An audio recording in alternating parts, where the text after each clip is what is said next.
Hey guys, how's everybody doing? It's about 30 degrees out here today, low to mid 80s I guess, and it was too hot to work inside, so I moved the office outside.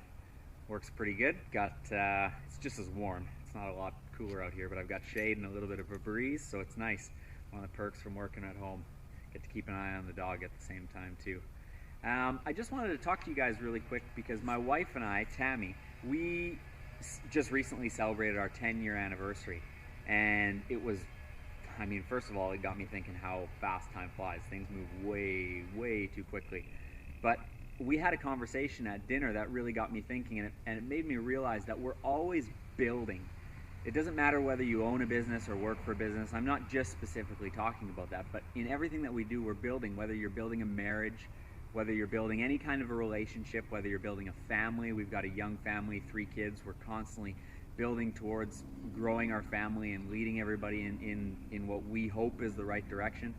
And then obviously too in business or in whatever job that you're in. For us, it's been building a mortgage business, building an apparel company, and now building a health and wellness business. And we're always constantly building. And in the midst of that, I think that oftentimes what most of us are looking for is, as a common thread, is happiness and finding happiness.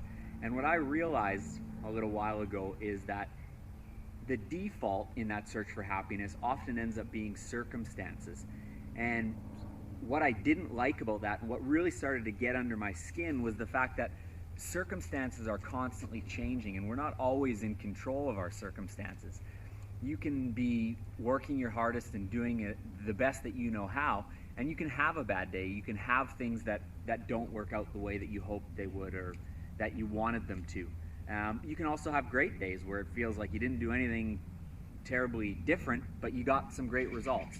And so when you're looking at circumstances as a source for happiness, it really fluctuates, and it really, in essence, is outside of your control. And that started to really bother me. I didn't like the fact that whether I felt happy or not had to do with things outside of my control. I thought that can't be the only way that it works. And what I realized, and I would bet that I'm not too different than you guys, and that this would apply to you too, is that joy was something that was slightly different. I found that joy was something that I could have in spite of any circumstance. And what I had to focus on to be able to have joy in spite of any circumstance is looking beyond what's immediately in front of me. And what I mean by that is looking at my why, my reason for doing things, looking at the purpose for my life. And I had a video that I posted a little while ago from a short talk that I got to do on vision that might be helpful for you guys in understanding how to get to your purpose and your vision and how to understand it.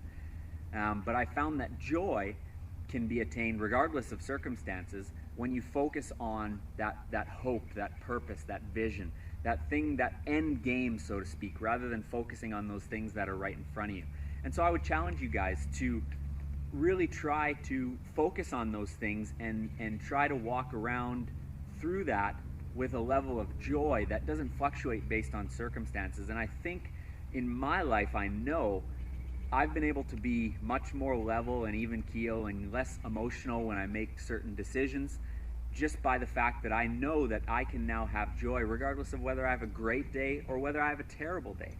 So it really is about looking past those circumstances, which are constantly going to change. They're outside of my control, and working on the things I can control, which is day by day making sure I'm moving closer to my purpose, closer to that vision that I have for my life, and really just at the end of the day understanding that if I'm going to faint or get weak or give up and throw in the towel at the first negative circumstance that comes my way, it really just started to tell me that my why or my purpose or my hope wasn't strong enough. And so really it's about connecting with that purpose, connecting with that why, with that hope that's strong enough that it's always driving you and you can find joy in that, and then you can ignore the circumstances and it's going to make a huge difference. I know in my life the ability to go about the course of the day and be on that even level where I'm joyful and not going up and down so much has been just massive for me and my family. And in all the different things that we're building, it just makes it easier and it makes life that much more enjoyable too. So I challenge you guys to do the same. Look past your circumstances, don't just focus on happiness, but focus on joy. Connect with that purpose, and you're going to find that you're going to enjoy your life that much more. You're going to be a lot less up and down, and it's going to rub off on others too. Again, it's going to make you more attractive to the people that you're around when they think, man, that guy, that girl, she's always positive and encouraging and always feels up. And that's something that you can achieve. So I would encourage you to really try and do that for yourself. And like I said, check out the video on purpose and vision so that you can understand how to develop that purpose and vision for yourself. Have a great day, guys.